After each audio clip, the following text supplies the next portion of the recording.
Today, I would like to read out a small piece from this really amazing book.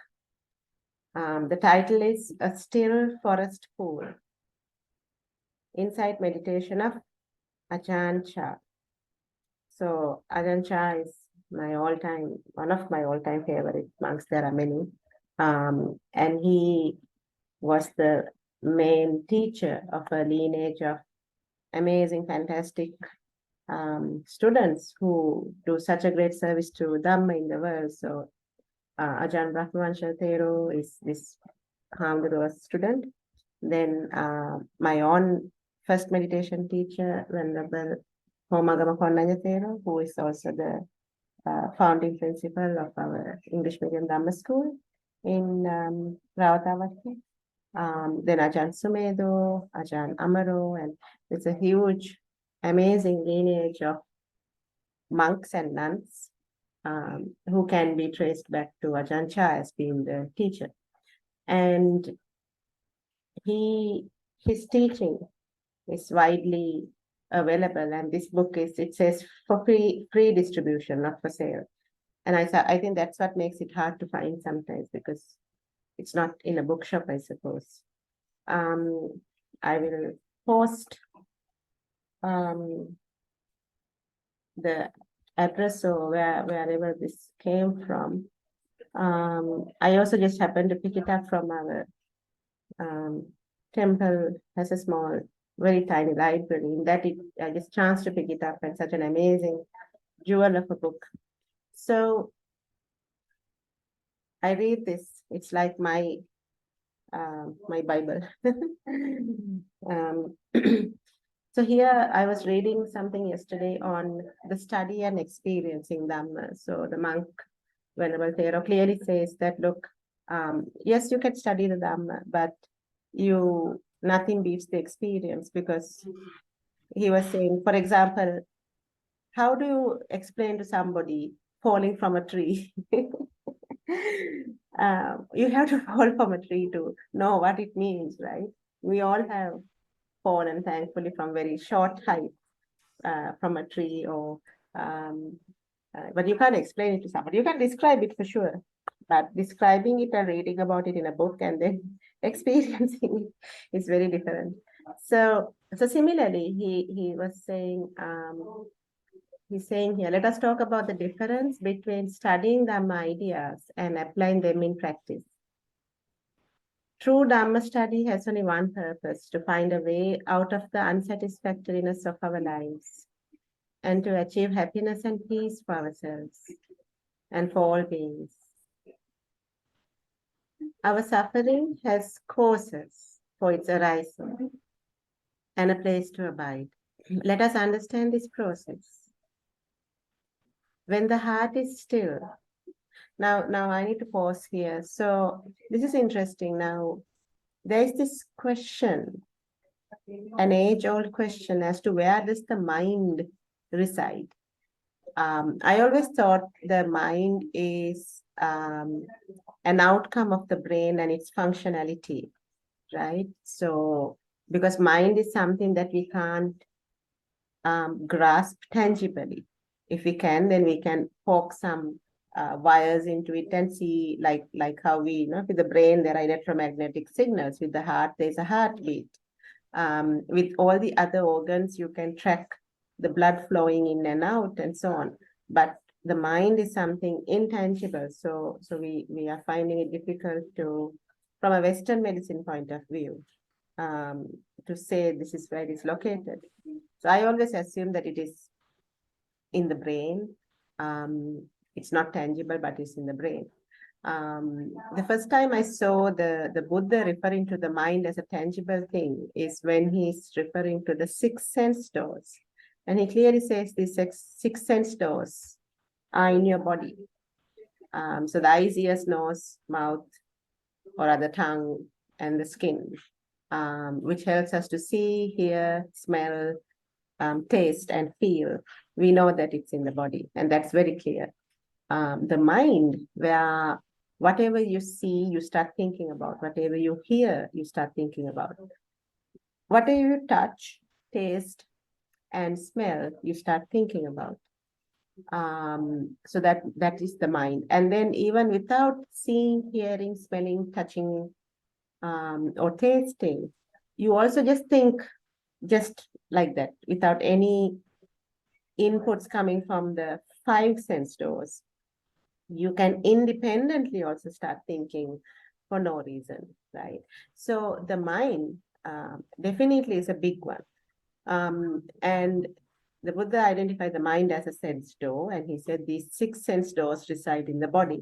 So that means the mind, something about the mind, there's a tangible part in the body. So I naturally assumed it's the brain, because if you get hit in the brain, like in those cartoons, you see birds flying around and everything blacks out, right?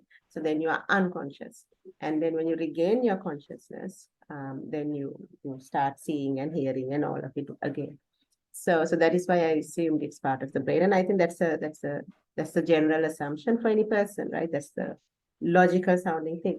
But I when I heard that the Buddha had mentioned the mind residing in the heart, I thought, really, heart? Why? Because it's just an organ pumping blood, right?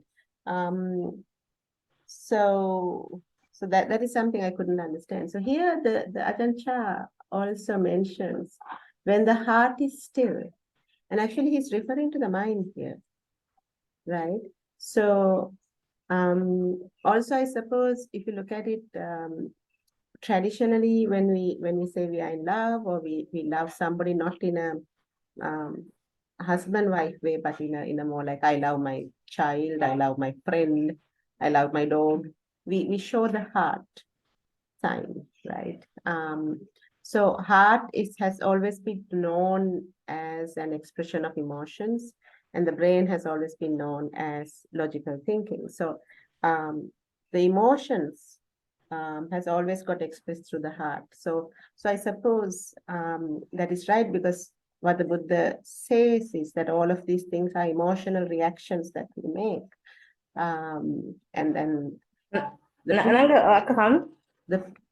prefrontal cortex, which is in the brain, which helps us to make logical decisions. So that's like and we traditionally we say, like, don't let your heart dictate to you, but use your brain.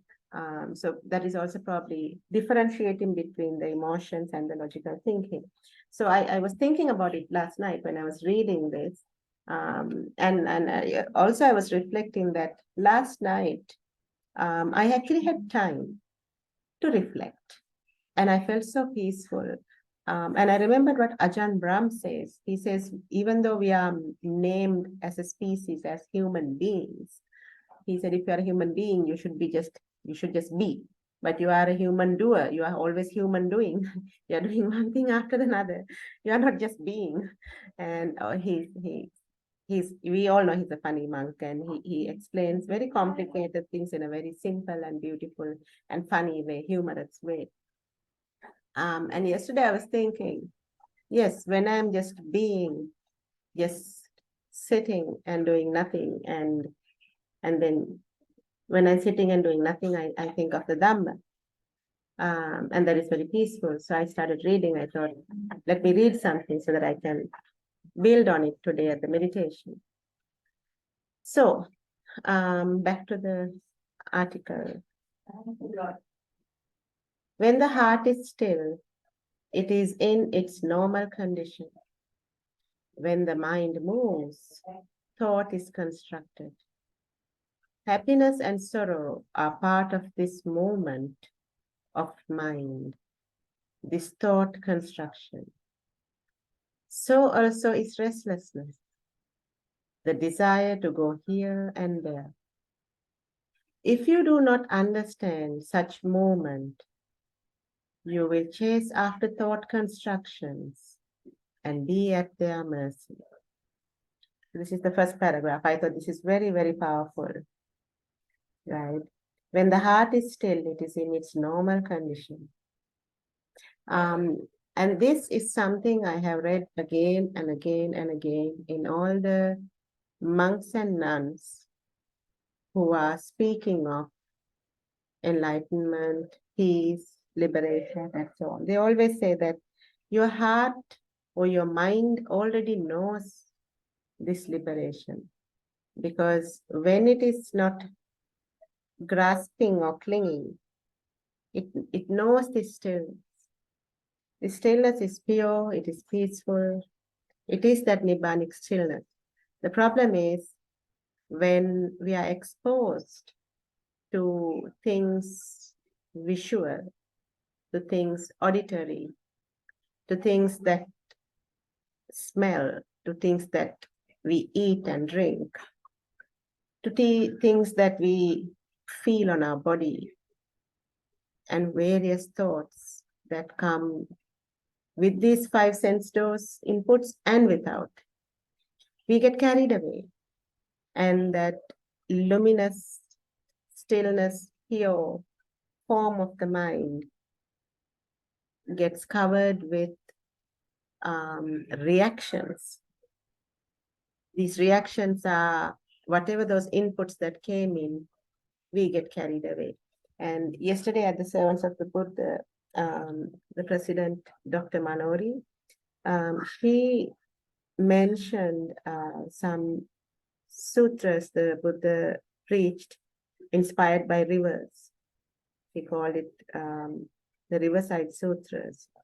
So, because the Buddha always gets inspired by nature, and then he refers to beautiful metaphors to us to help understand what's happening in our mind. So he said, imagine there's a person on a nice summer day swimming in a river. He's swimming in the direction that the river is flowing, so he doesn't have to put much effort, because most of the time he's just getting carried by the flow. So no much effort, and he's really enjoying the swim. And then there is a sharp-eyed person on the bank who is shouting at him, friend, be careful. Up ahead, I can see whirlpools. Up ahead, I can see crocodiles. Up ahead, I can see demons. Be careful, friend. Now, what would you do? The Buddha asked. If you are the person swimming casually, comfortably, enjoying yourself, when a sharp-eyed person shouts like this, it is quite natural to imagine that you would just trust what that person is saying and immediately turn around, because you are not going to go and find out for yourself. You immediately turn around and start swimming against the current in order to get to safety. And the Buddha says, this is how things work in the world. This is our mind. We are getting carried with the water, because we are flowing in the direction of the river, and that is why it is so easy. And he's referring to the direction that the river is flowing at, the sensual pleasures. Sensual pleasures. We forget the pain, the anxiety, suffering, the depression, the fears. We forget it all when we are engulfed in the pleasures of the senses. And he's referring to it, the metaphorically, as the person who is swimming downstream, and almost 75% of the work is done by the river. And that's why it is so enjoyable. And that is how it is when you get caught to the flow of sensual pleasures that is flowing downstream. And then the Buddha, sharp-eyed person is the Buddha. It takes a sharp-eyed person to call out, saying, friend, there are dangers. The whirlpool is the Pancha Nivarana, which is the dangers of, these are the things that prevent you from achieving a permanent, happy, blissful state. These are the ones that cover the Nirvana Avarana, covering the blissful state. And that is indulgence, overindulgence in sensual pleasures, or rather even just indulgence in sensual pleasures. Aversion, the whole anger part of it, second one. Third one is sloth and torpor, that is feeling lazy and lethargic in your practice. Fourth one is about the past and the future, so repenting the past and being restless about the future. And the last one is having doubts, skeptical doubts. So these are the whirlpools. Then the crocodiles, I forget what the crocodiles are. The demons, the Buddha refers to as the opposite sex, call it the opposite sex demons, and so on. So these are the dangers of normal lay life, and we get carried away in it, enjoying those sensual pleasures, and oblivious to the fact that a lot of pain is there from the beginning to the end, in aging, in sickness, in death, in losing loved ones, having to spend time in places and with people you don't really enjoy, and what else? Not getting what you want, and on all of those things causes a lot of dissatisfaction in life. And this whole enjoyment is based on a misunderstood perception of self, where we believe there is me when physically I'm a bunch of tiny, tiny particles that my eye can never see, and changing at such a speed which my eye or my brain cannot comprehend.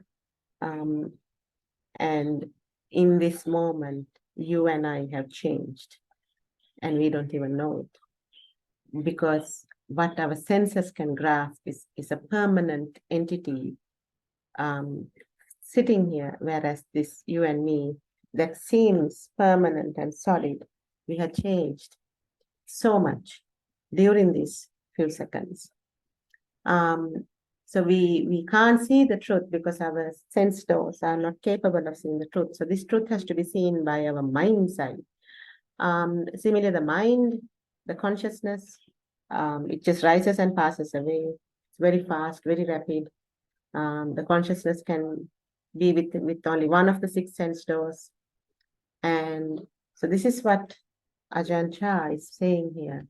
Let us understand this process. When the heart is still, it is in its normal condition. When the mind moves, thought is constructed.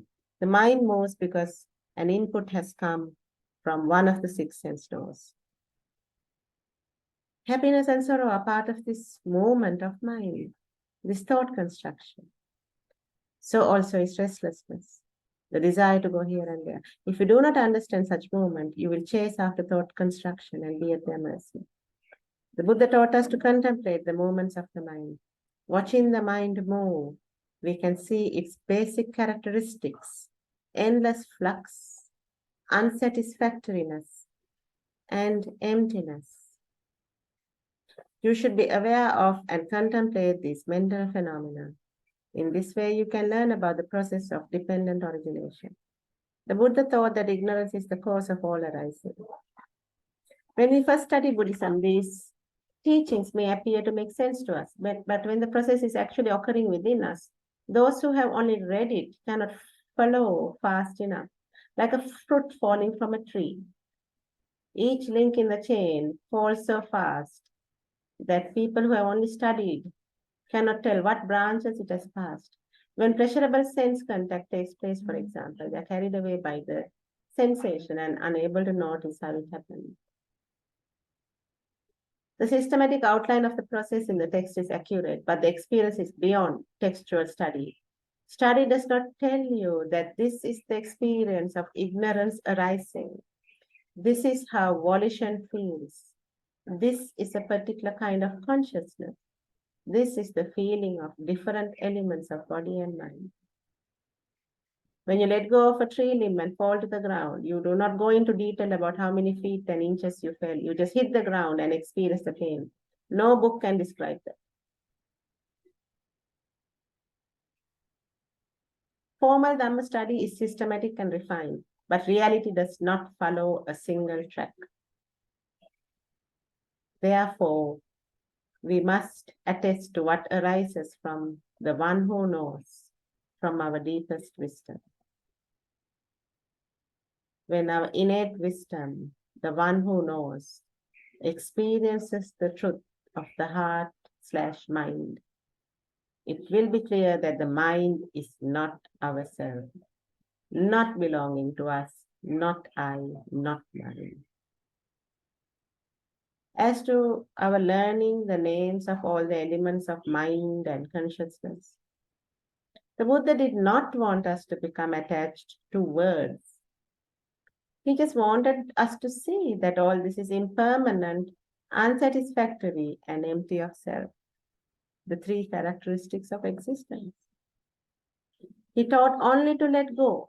When these things arise, be aware of them, know them. When the mind is stirred up, various mental formations, thought constructions, reactions start arising, building, proliferating continually. Just let them be, the good and the bad. The Buddha said simply, give it up. But for us, it is not, it is necessary to, but for us, it is necessary to study our own minds to know how it is possible to give them up.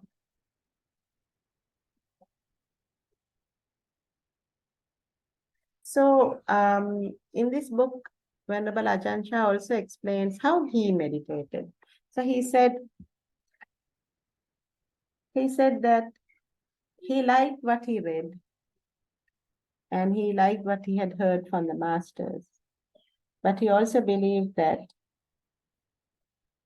you need to just observe and see what is happening. And that is what he did. He observed. He would sit and observe. I think where we probably go wrong is in we sit and we have an expectation of what to observe. Whereas Venerable Ajahn Chah is saying, why don't you just sit and let everything be? And whatever is happening, whatever is taking place, you observe. So if the mind is restless, just observe. You don't need to label it. You don't need to think about it. You don't need to analyze why is the mind restless. And then if the mind moves something else, just be aware that the mind has moved to something else. And I think this is the practice. Because as he practiced like this, he says something really amazing. That is right at the end. Right at the end, he talks about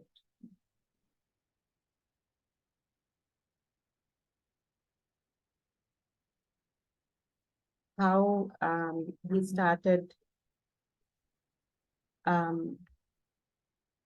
really practicing. In my third year as a monk, I had doubts about the nature of samadhi and wisdom, because this is all about sila, samadhi, prajna, right? Sila is morality, and in the Noble Eightfold Path, if you think about morality, it's about speaking well and not harming others through your actions, right? And essentially guarding your sense doors from hurting yourself and hurting others, right? Because we end up hurting ourselves and others through the breaking of the 5 precepts or the 8 precepts or the 10 precepts and so on, because we forget ourselves and we get carried away with various urges and sensual pleasures. So sila is predominant and absolutely required to be on the path. Then wisdom is all about our understanding that of the 3 characteristics of existence. When that understanding has dawned, you can easily and safely say that the person has wisdom.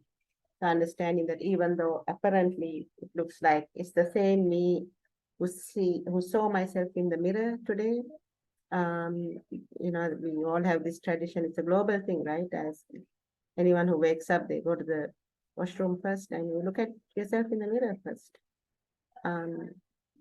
And you can safely say that it was the same you yesterday, same you today, and probably same you tomorrow. But what we don't see is that it's not what you see is not real, because it appears like yesterday, today, tomorrow, it's the same person. But from this very moment, we are changing, because those tiny, tiny particles changing at such rapid speed. But of course, over a longer period of time, we see the evidence of change. So we see that we have grown older than before and whatever. But since we can't grasp it with our current sense dose, we then just assume that what you see is what you get. And this is the whole mirage that the Buddha alludes to. That we know that when we see a mirage, it's not true. But when we see ourselves in the mirror, we think it's true, right? So he was saying, so samadhi is, you need samadhi for both. To practice morality also you need sati samadhi, because mindfulness and concentration and right thinking is required for, so sila is about samma vacha, samma kammanti, samma ajiva. Samadhi is about samma sati, samma samadhi, samma vayama. Prajna is about samma ditti and samma sankappa, sorry. So right view and right thinking is prajna. Samadhi is samma sati, that is the mindfulness, being able to focus. Samma samadhi, being able to focus and concentrate for longer durations. And samma vayama is the right effort, taking the right effort to do that. So these are the 8 things: right speech, right livelihood, right action. That is the whole sila. The whole samadhi is right mindfulness, right concentration, and right effort. And then the prajna is right views and right understanding, thinking. So I strove ceaselessly in my practice. As I sat in meditation, I would try to figure out the process, and therefore my mind was specially distracted. When I did nothing in particular and was not meditating, I was fine. But when I determined to concentrate my mind, it would become extremely agitated. What is going on? I wondered. Why should it be like this? After a while, I realized that concentration is like breathing. If you determine to force your breaths to be deep or shallow, fast or slow, breathing becomes difficult. But when you are just walking along, not aware of your inhalation and exhalation, breathing is natural and smooth. In the same way, any attempt to force yourself to become tranquil, it will just an expression of attachment, and desire will prevent your attention from settling down. As time went by, I continued to practice with great faith and growing understanding. Gradually, I began to see the natural process of meditation. My desires were clearly an obstacle. The desire to get enlightened, desire to meditate properly, he's saying, was an obstacle. I practiced openly, investigating the elements of mind as they occurred. I sat and watched over and over again. So that is why he tells us meditation is all about observing, right? He tells us you don't need tons and tons of knowledge of Dhamma, Abhidhamma, Pitakas, and all of that. That is good for the erudite monks and scholars who enjoy it. If you are looking for peace and Nibbanic peace, Nibbanic bliss, then the journey you have to go is the journey that everybody else went. The Buddha, Sariputta Moggallana Maharatan Vansis, and everybody. They sat and they observed. And when they sat and observed, they observed what everyone else before them also had sat and observed. And they understood how this mind really works, understood how the body works, understood how that really inside all of this, there is nothing. There's nothing.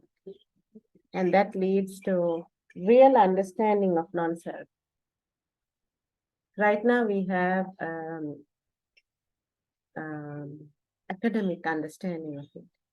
So I was thinking this Sunday, let us practice this. Sit. By sitting, your body is still. Be silent. By being silent, you are not talking.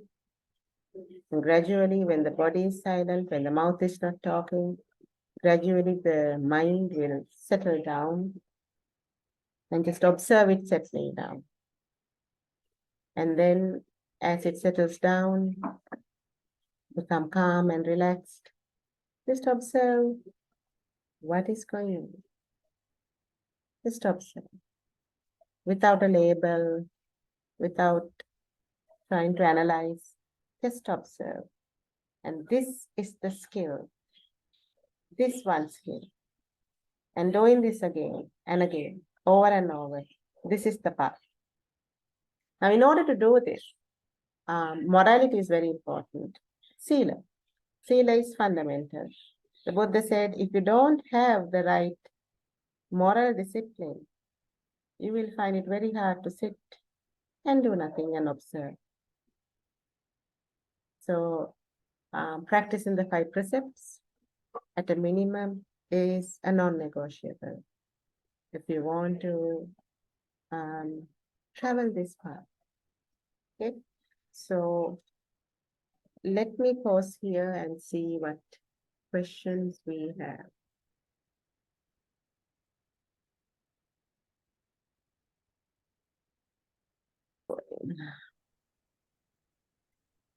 So this is 1.5 pages, and this is right at the end of this little book, A Still for a School. This book is available in Sri Lanka. I have seen the Sinhala translation.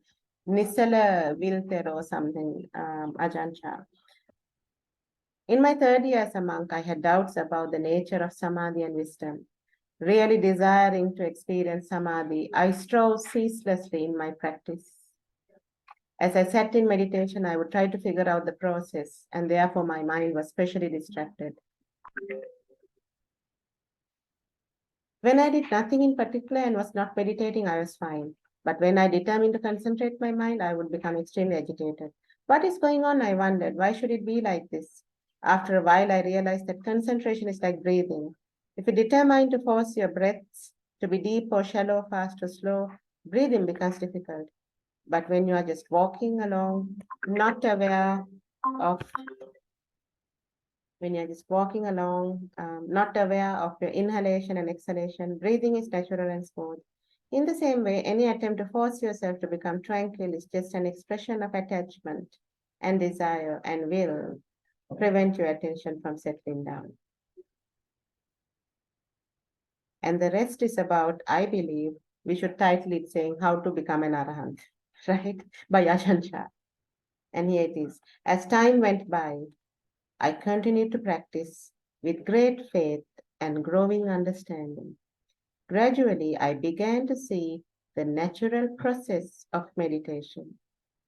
Since my desires were clearly an obstacle, I practiced more openly, investigating the elements of mind as they occurred. I sat and watched, over and over again. One day, much later in my practice, I was walking in meditation, sometime after 11 p.m. My thoughts were almost absent. I was staying at a forest monastery and I could hear a festival going on in the village in the distance. After I became tired from walking meditation, I went to my hut. As I sat down, I felt that I could not get into the cross-legged posture fast enough. My mind naturally wanted to enter into deep concentration. It just happened on its own. I thought to myself, why is it like this? When I sat, I was truly tranquil. My mind was firm and concentrated.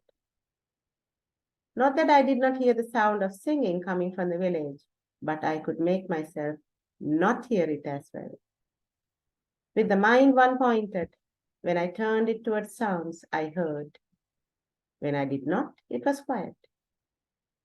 If sounds came, I would look at the one who was aware, who was separate from sounds, and contemplate. If this isn't it, what else could it be? I could see my mind and its object standing apart like a ball and a kettle standing apart. The mind and the sounds were not connected at all. I kept examining in this way and then I understood. I saw what held each subject and object together, and when the connection was broken, true peace emerged. On that occasion, my mind was not interested in anything else. If I were to stop practicing, I could have done so at ease. When a monk stops practicing, he's supposed to consider, am I lazy? Am I tired? Am I restless? There was no laziness or tiredness or restlessness in my mind, only completeness in every way. When I stopped for a rest, it was only the sitting that I stopped. My mind remained the same, unmoved. As I lay down at that moment, my mind was tranquil as before. As my head hit the pillow, there was a turning inward in the mind. I did not know where it was turning, but it turned within, like an electric current being switched on, and my body exploded with loud noises. The awareness was as refined as seemed possible. Passing that point, the mind went in further. Inside was nothing, nothing at all. Nothing went in there, nothing could reach. The awareness stopped inside for a while and then came out. Not that I made it go inside, not that I made it go outside. I was merely an observer, the one who was aware. When I came out of this condition, I returned to my normal state of mind and the question arose, what was that all about? And the answer came, these things are just what they are. There's no need to doubt them. There's no need to analyze. And that's it. I left it like that. After it stopped for a while, the mind turned inward again. I did not turn it, it turned itself. When it had gone in, it reached its limits as before. The second time, my body broke into even more finer pieces, and the mind went further and further, silent and unreachable. When it had gone in and stayed for as long as it wished, it came out, and I returned to normal. During this time, the mind was self-acting. I did not try to make it come and go in any particular way. I only made myself aware and observed. I just continued to sit and contemplate. The third time the mind went in, the whole world broke apart. Earth, grass, trees, mountains, people, all just broke apart, and what was left was nothing. When the mind had gone in and abided as it wished, stayed for as long as it could, the mind withdrew and returned to normal. I did not know how it abided. Such things are difficult to see and speak about. There is nothing to compare it with. On these three occasions, who could say what had occurred? Who could know? What could I call it? What I have spoken about here is all a matter of the nature of mind. It is not necessary to speak of the categories of mental factors, consciousness. With strong faith, I went about practice, ready to stake my life. And when I emerged from this experience, the whole world had changed. All knowledge and understanding had been transformed. Someone seeing me might have thought I was mad. In fact, a person without strong mindfulness might have well gone mad because nothing in the world was as before. But it was really I who had changed. And yet I was still the same person. When everyone would be thinking in one way, I would be thinking another. When they would speak one way, I would speak another. I was no longer running with the rest of humankind. When my mind reached the peak of its power, it was basically a matter of mental energy, of the energy of concentration. On the occasion I just described, the experience was based on the energy of samadhi. When samadhi reaches these levels, vipassana flows effortlessly. If you practice like this, you do not have to search very far. My friend, why don't you give it a try? There is a boat you can take to the other shore. Why not jump in? I could paddle away anytime, but I am waiting for you. And this is how he ends the book. It is absolutely beautiful. I think it's the most beautiful thing I ever heard. It's also very, very inspiring because it gives you hope. Gives you hope. And he says, this is the way that everybody else have done it. It all starts with you sitting and observing, not trying to control, not telling the mind what to do, not telling the mind focus on this or focus on that. Just letting the mind be. But of course, he also refers to in order to sit and do that, he did the walking meditation before, which was to actually give some little instruction to the mind to focus on the walking, right? So this is why the beauty of samatha and vipassana, the combination. Samatha is where you give the mind an object, either the breath or the walking or the buddhaguna or whatever you want. You give an object of meditation and you train the mind to be with that object. Vipassana is when you then let go and let the mind be. And you are the knower. You just observe. You just observe the mind doing whatever the mind is doing. And I think this is a beautiful place to pause and for us to practice.